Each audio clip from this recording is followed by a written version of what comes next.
And I think this next guest said it best actually on Twitter this week. Why he does all the Comic-Con stuff, it's for the fans, right?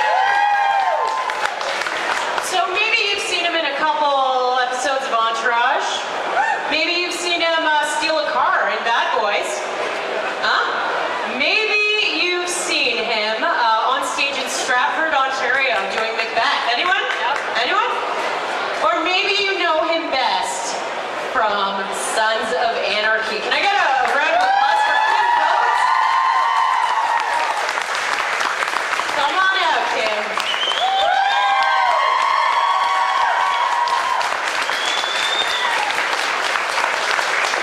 He's the best. He's the absolute best. So we're going to open this up to audience questions in a couple minutes here. So if you've got a question, by all means, make sure you get your hand up. We'll have a microphone coming around to you. But for a few minutes here, we're just going to chat. Just everyone just look at me and Sarah for a minute. Let's just do that.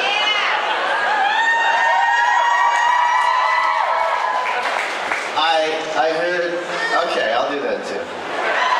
No, I heard Sarah said the weather was going to be really nice, so I didn't know if the sun was going to be on right here, so I thought I'd put my shades on for 2 seconds, and now I'll take them off. You know what I think's really cool? When you were just signing all your autographs and stuff, you actually come out from behind the table. Did anyone actually get to have a hug or shake his hand? That's awesome. I'm Canadian. My mom and dad brought me up right. I know how to handle myself. Hey, on the topic of being Canadian, with Sons of Anarchy, you're hanging out with a bunch of guys like way down south, right? So, any of them made a little bit of fun of you for being a Canadian boy? Not a chance.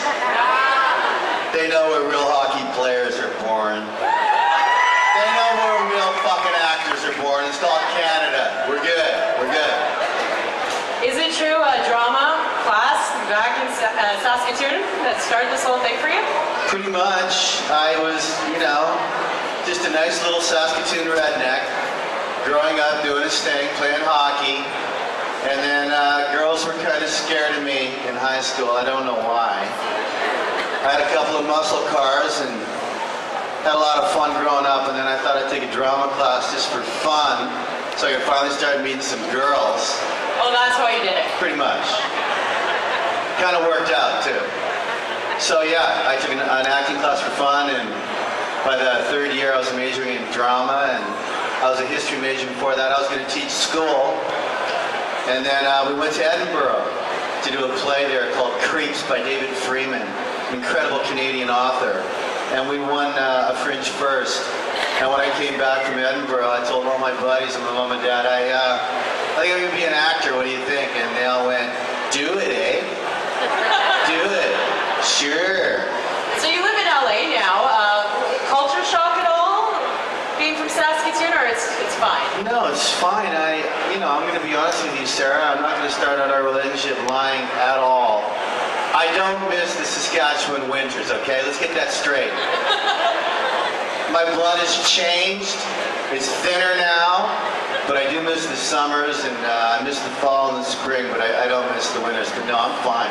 And the beauty of a place called Stratford, Ontario. What do you remember from your time in Stratford? It's like right down the road from here. So, Sarah said I did Macbeth in 1986, which is correct. And I was the youngest Macbeth in Stratford ever, which is correct. Did anyone see me at Stratford here? Who's over 75 years old? Anyone actually see me? I'm 94 years old. Ron Perlman's a year older than me. That's it. Let's talk Sons of Anarchy. Speaking Can you of... stand the whole time? No, we can sit. Let's sit. I'm freaking exhausted. Yeah, sit down. Let's get comfy. So, Ron Perlman, you would say he's your best buddy from on set of Sons of Anarchy? Ron who? Ron Perlman. Oh. Do you guys know that we had to reshoot the pilot? Do you know that? Tell this story. This is a good story. Who knows that? Put up their hands. Okay, so 7 years ago, wow. 7 years ago, maybe 7.5. I went in to read for Clay, for Bobby, for a character that was never in the original pilot.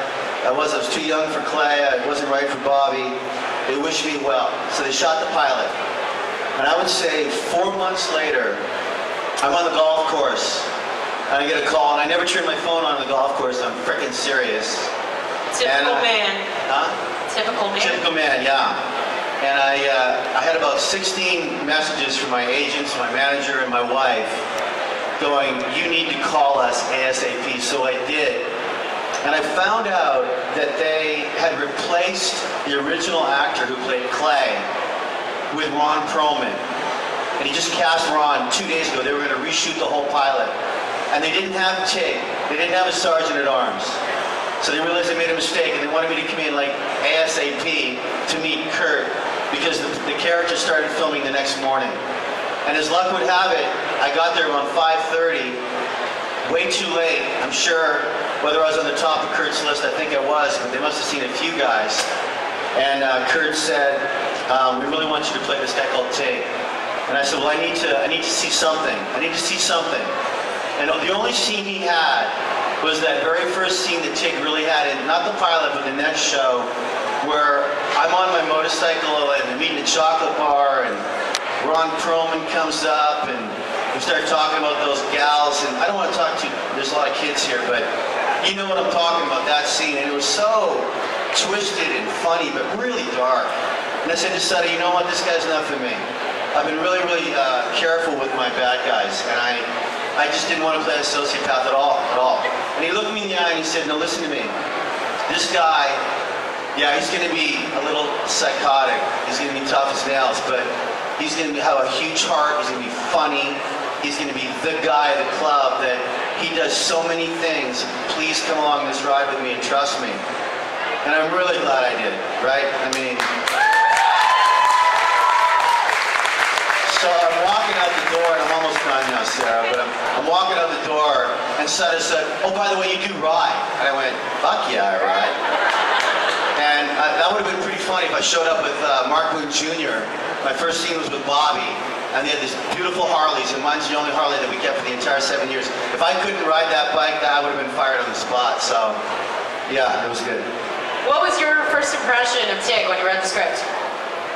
I didn't know him at all. I really didn't. I really didn't.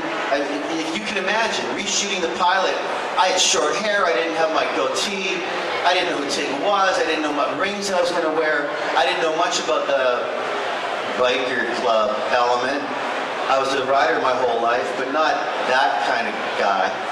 So it was really fast study for me. I don't think I really started to grasp Tig until that scene with Perlman, which I told you about. And then the fourth show with Theo Rossi, when the Doberman bites my bum. I really started to kind of figure out who this guy was. You're actually really good friends with Theo. Outside of Sons of Anarchy, you guys just did like a big fundraiser for your daughter. A lot of F96 listeners over this week have said to ask you how you felt shooting really tough scenes around your daughter in Sons of Anarchy when you have a daughter yourself. Yeah, I have 2 daughters. Do you guys know that Theo had a baby boy? You guys know that? Thank God Kane looks like his mother. I'm not even kidding. Thank goodness. What did you say, Sarah? About the scene with my daughters? Yeah, tough to shoot a scene like that when you have 2 daughters. Oh, the scene with my daughter. Yeah, that was pretty rough. That was, but you know, as I told Sarah, and you know, you've heard me speak about this. When you are an actor, you want the greatest stuff. I never want to be comfortable. If I wanted to be comfortable, I would be doing CSI Saskatoon. I'm not even kidding. So when Sutter warned me about that scene about my daughter dying in front of me in the pit, I kind of freaked out. I had a little heart patter, and I've got 2 beautiful daughters myself, so I drew on a lot of things.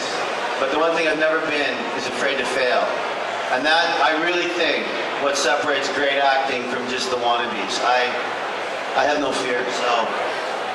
Your character actually went into a pretty dark place after what happened with your daughter in the show too. So what kind of methods did you use to get into that dark, not so happy place? It wasn't a fun time for me. My wife didn't really want me to come home at night, but I will say this, Sutter, the one thing you learned about him, right, Sarah, is Kurt never looked in the rearview mirror. He always, and I think it was a bit detrimental at times, he never wanted to pull up the past. He never, like I never got to finish off my love affair with Katie, right? I never got to finish off my love affair with Ron Perlman. We never had a moment where we could actually go, you fucked up. Kurt was always looking forward. So if you remember season 5, when that horrific thing happened to Tig and his daughter, guess who I met 4 shows later? Venus. So rather than have Tig super sulking, depressed, doing all that stuff Tig would do, Sada went, no, let's throw in Venus right now. And that got me a bit out of that Tig funk. Everyone wants to know about shooting and filming and how that all went with Venus, so continue. Right? Yes. I'm gonna stand up. So, yeah. Walton Goggins. True story. We have no time to fart around. Let's get to it. Season 5, I hear Walton's gonna play Venus Van Dam. I hear that Tig's gonna have a little sparkle with this transgender. Didn't know what that meant at the time. But all I told Walton was, I do not want to see your face when you're getting your breasts tried out. I don't want to see your legs when you're shaving them. I don't want to see your wig when you're putting it on. And I don't want to hear your voice or I'll kill you. I saw Venus Van Dam for the very first time that morning when we were filming for the very first time. So those looks that I was doing, there was no acting. Well, there's never any acting with me anyway, but that was real, man. That true was first impression on screen. Yeah, that was a true wow. And Walton, I think he lost about 10 pounds in that first day with that 400-pound whale guy. They were stuffing a ball in his mouth. And Walton had that Catwoman. She would have fit in really well here. She had that Catwoman suit, and I'm not telling Sarah, I'm not kidding. There was sweat dropping from every orifice she had, and because the air conditioning quit in the room we were filming in. So that was a pretty special scene, though. Okay, we're going to open it up to the audience for a couple of questions here. We have a question in the 3rd row. There's a mic coming to you, okay? Yeah, come sit with me. What's your name? I'm Katie. Okay, what's your question, Katie? What's your favorite episode of Sons of Anarchy? Did you enjoy filming the most? I don't have favorites. I really don't, from the bottom of my heart. I can tell you scenes I didn't like shooting. But for favorites, I think I was so lucky. Kurt had a really hard time writing for all of us all the time. You can't do that with an ensemble like we had, right?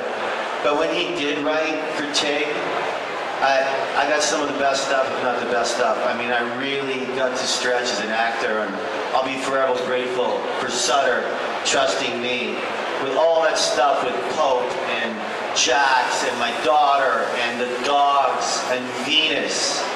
No other actor on that show could have pulled off the Venus other than Tig. Tig was that guy that was so, you know. Okay, who else has a question? Cat lady back here. We'll come right back to you. Okay. Go with you for a Sons of Anarchy t-shirt. That's a nice one. Nice. Changing it up a little bit. I was wondering what you could tell us about Goon 2. Goon 2, eh? Coach Ronnie. It's not fucking baseball, okay? Like you're my white knight. No, it's gonna be awesome. You guys know about Goon 4 years ago, right? Well, they've been trying to write the second one for a while now, and for many, many reasons, it worked out so well for Liev Schreiber and me that Sons was now over. I could actually do it. They wouldn't have done it without me or Liev, but they really had a hard time. You can imagine how hard it is to get us all together to be able to bring us all back, but they did. We all came back. And Jay Baruchel is my little hero. He directed the second one, so get ready for that. It's crazy. Is Sean William Scott like his American Pie character? Because I feel like he would be like that in real life. Sean William Scott is not a real human being. He's not. He's the sweetest man on the planet, bar none. His dog's name's Dude. Everyone's Dude. Dude! I love that. He's the best. Okay, we're gonna go back over here now. What's your question and your name? Okay, my name is Tanya. It's kind of a random question. Your character Tig, You worked with Ron Perlman and he plays a drag in Frankie Go Boom. I was wondering if you had any opinions on Tig would dig Ron Perlman's character in Frankie Go Boom. Good question. I like that one. I never saw the movie. But Ron can probably hear you. I think, Perlman knows this. I'm his biggest fan. I really am. There's no one like the Pearl. There never will be. They broke the mold. The guy's just the real deal. We make fun of each other all the time, but truly love that guy more than anybody. He's just the greatest giving actor out there. And I think that's what I miss so much about the end of Sons, is I really missed when Pearl wasn't around, I think if you go back to Sons, the first 2 seasons, when Tig and Clay were running the show, it was awesome. Charlie was finding his way as his VP. It was more fun. And then it got real serious real fast. And when that happened, Clay and Tig went their own ways, and I miss that, Another question from the audience over here, and tell us your name and your question. Hi, my name is Madeline, and first of all, I just want to say you're absolutely gorgeous. I just want to know if you're going to do any more projects with Kurt Sutter. I've been wondering that as well, actually. Yes.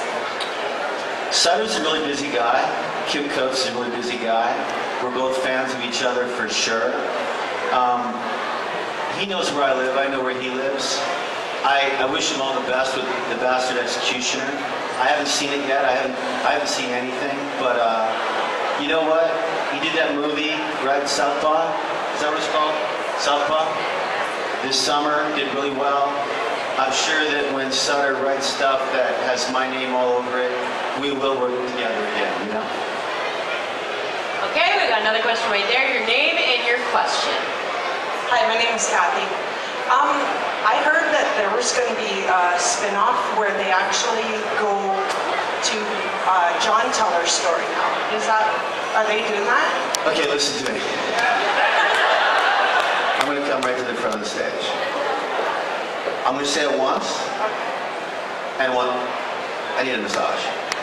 Once and once only to all of you who are Psycho SOA fans, because we love you all. Listen to me. There are more rumors about what's happening than in the history of rumors. This is what I know. You ready? There's 4 ideas. One is a prequel, which will take place in 1967, the era of 67. Gemma will be 17. John Teller will be 18. Clay will be 18. Piney will be 19. There'll be no Tig, no Bobby, no Chips, because we're babies. It's not going to happen. And the characters that they do use will be all new characters, right? It'll just be a chick that looks like Gemma, I suppose. That's really real. That might happen. Sutter's thinking about it. The second thing is a movie with me and Tommy. Who wants to see that? That would be amazing. The third thing is a prequel movie with Jax and Brad Pitt. That's being talked about. I don't know how they're going to do it because Charlie's so much older now than... Anyway, whatever. So that, you never know. And the fourth thing, which I think is really real, is this Mayan spin-off. Have you been reading about that? There just might be a little bit of a Mayan spin-off, but that would be a Mayan thing. I won't say anything more about that. But I wish them all the best, because I will say this, FX made billions of Canadian dollars on Sons of Anarchy. And it's the biggest hit they've ever had. And we're all very lucky to have been on it and shared. And look at, I'm standing up talking to you folks. So I know what it did for me, and I know what I did for it. So they're trying to think about something because it's the biggest hit they've ever had. Okay, we're going to go over here now. Thank you for that inside scoop, by the way. You have somebody with a question over here? Hey, my name's Alex, and I was wondering, are you going to be part of the new Resident Evil? No. They wanted me in Resident Evil 4, I couldn't do it. Then they wanted me in 5, and I did do it. And then I don't know why I wasn't quite in 6, but I think I was busy with Sons. But they're doing one more. Did you hear that? They're doing one more, I think. I don't think Mike Bennett's going to make an appearance. why don't we ask you this while we're on the topic of what might be coming. What other projects are you working on now that you can tell us about other than Goon 2? Sure. I finished Sons of Anarchy in November. I turned down 5 movies in the next 3 weeks, didn't want to do any of them. Turned down 3 television series, don't want to do them. And then finally, not finally, because I needed a rest actually, so in March, I got this incredible script handed to me called Officer Down. It's a comic book, it's a graphic comic book. It's unbelievable. It takes place in Los Angeles in 2030. It's a super cop. LA is rampant with bad guys. They're killing everybody, every innocent person in LA, and there's one cop left. It's me.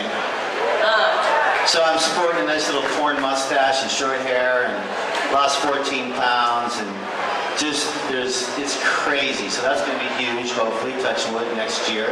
What was the one you were saying, this is my 4th movie of the year, you were just tweeting about it. It's coming up in October. I'm starting with Holly Hunter. It's called Strange Weather. Catherine Diekman is directing it. She wrote it. Drama. Heavy piece for Holly. 4 of us circle her life. I'm her boyfriend, so it's a great part. It's a great script, and that'll be my 4th one this year. What about you, when you have time off, what TV series have you sat down and maybe binge-watched all in one sitting? 0. 0. Because you started out by saying when you have time off. I really, and I'm not complaining, I've had no time off. And I love my charities, I love my filming, I love hanging, I love meeting my fans, and I'm not complaining, but I haven't watched anything. Okay. Sorry. That's okay. Do you have any other questions from the audience over here? Okay, right in the front row. I like your blouse. Florella. How do you feel about remaking movies, especially like classics? And if there was one you were going to remake, what do you think it might be? How do I feel about remaking movies? When they remake movies, you mean? Yeah. You know, Especially classic movies. Like, you know, that's a great question. I don't know. I think Hollywood, it's a different time now. You know, you guys that are my age, when we were growing up with The Godfathers and Serpico and Taxi Driver and Panic at Needle Park, I mean, that's the real deal. Now, I don't want to be a hypocrite because I'm in big movies too, it just seems Spider-Man 28 and it's just, there's so much now, I can't keep up. However, every once in a while when they're really good, these remakes, I'm not a big fan from classic movies, but every once in a while when they're actually really good, I'm glad that story, which was so good in the first place, they wanted to retell it again. But it's hard to do, to make a good remake, I think. Just as an example, like, I wonder why they're remaking Jumanji. Why? Why? What do you... Why are they, he says. Okay, let's talk a little more about Goon 2. So you play a coach. We're coming up on hockey season. Grew up Detroit Red Wings fan. Got that right? What are some qualities that make Ronnie a good coach, and what are some qualities that make him a horrible coach? The good qualities are my hair stayed in one place the entire shoot. I was really happy about that. I put a little white mud in my hair and it just stayed in the same place for 6 weeks. I was thrilled. The bad qualities are, you know, bad behavior, right? Yelling and screaming and yelling. But all the research I did and all the players that I got to act with said, you so remind me of my psycho coach in junior, man. You're really good. So I must have been doing something right with the yelling and screaming, but I'm just so proud to be part of Canadian stuff that is so good like that. I really am. I can't wait to share Goon 2 with you guys. And the first one, you know, it was seen well in Canada and the Northeast, but it didn't open in LA, didn't open in Dallas, didn't open in places where it will now because my stardom's gone up. Sean William Scott's back on the planet. Leah Shriver's a massive movie star. So I think people are really going to be ready for the second one around the globe, and I'm really excited about that. And what is it like even, like, hockey season in LA? Is that weird? You know what? I think because of the Ducks and Kings' success, hockey's really taken off in that town. Seriously, it's really great to see because I'm such a hockey guy, so it's great to see. I just stopped you there. What were you going to... I was going to say, do you guys hear about the story when it opened in London, England? Goon 1 opened in London, England. Just they want to try it out. And seriously, this is what happened. First night packed. And this guy came out of the theater and they go, so what did you think of the movie? He goes, I don't know what I saw. I don't have a fucking clue what that was, but I'm going to go see it again now. And no one can talk. I'm going to go see it again. It's fantastic. They got a puck and stick. I don't know what they're doing. But it's great. Super funny. And that's how it sort of took off. We got some great press from London. Any other audience questions? Okay, we got one back there. Hi, my name's Rob. I'm Sarah's neighbor. How did you feel? You said that you'd best Ron Perlman after he left. How did you feel when the show ended, and how did you feel about how they ended it? That's a great question. I think to a guy, and even the girls had testosterone flowing through their veins. All of us will never forget that ride. None of us. It's something that we'll always have in our acting pocket and be able to keep that forever, right? But honestly, just for me, you guys don't feel this way because you're fans and you're the best people in the world to love us as much as you did, but it was time to end that show. Kurt Sutter was on a rampage. I mean, Charlie, true story, 4th show, maybe the 5th show of season 7, he turned to me, he said, who are we killing and why? And I said, I have no idea. If you don't know, Chuck, I don't know. I mean, it was just on. It was just there's a lot of kids here, but I'm really, it's hard to say this, but we're also anti-violence, and we should be, but that show, for me, got really, really violent by the end. So, how did I feel about the ending? It had to end that way. Charlie had to go. I mean, he did way too many bad things. Huh? Oh, sorry. You come to a Q&A with Kim Coates and you haven't watched the last episode? That is risky. Okay, let me just say this. Too bad. But I love you, and I do. And if you've read Hamlet, let's just leave it at that, okay? I won't say anything more about the end or who lives and who dies, but it's an epic, epic tearjerker for sure. Did you like the ending or no? I'd love to know. The guy who asked me the question. Rob, yes. You did? Yeah. Comic relief. You're working with a very heavy storyline with Sons of Anarchy. Who's the funniest guy on set there? Me. Me. Next question. Who would the other guys say is the funniest guy on set? Me. Next question. No, you're right. You know what? Seriously, Perlman is the driest, funniest guy on the planet. Seriously. Hunnam, Tommy, me, Theo, even Boone when he's not a curmudgeon.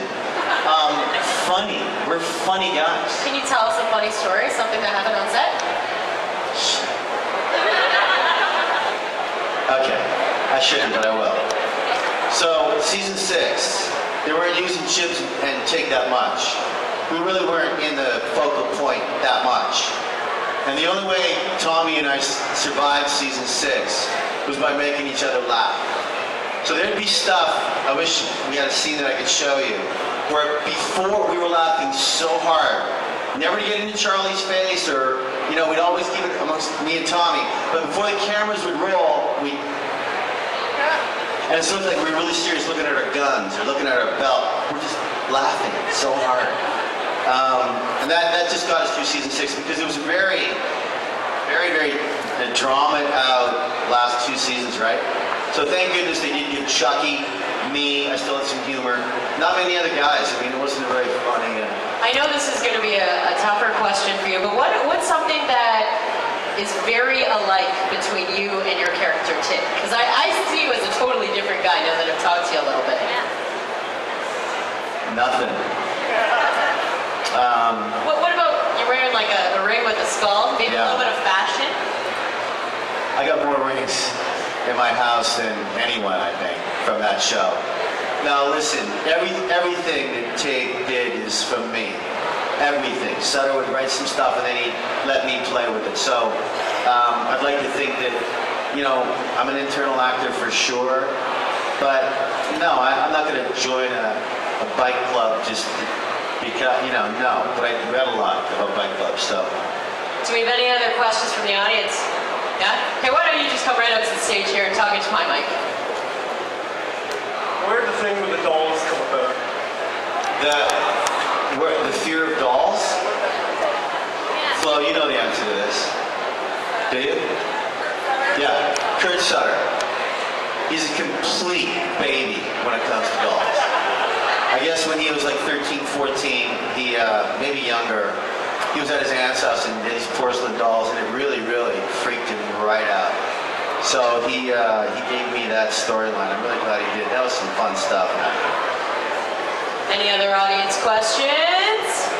Can we get a microphone over here and maybe the other microphone over here? Do you find yourself in any, because of your status, do you find yourself in any unique situations of fun that really stand out over time when you tour around, maybe giving acting gigs in different locations or even conventions like this? I have no idea what you just said. Like, Please repeat it. Do you find yourself where people maybe bring you into this sort of like fun situations you just bump into? Fun situations? Yeah, some sort of weird like fun time. All of a sudden you're in some random guests that you bumped into, or celebrity, or people you know you were. They're like, "Hey man, you want to come see something?" Oh, that happens every day, and I go, "No, thank you."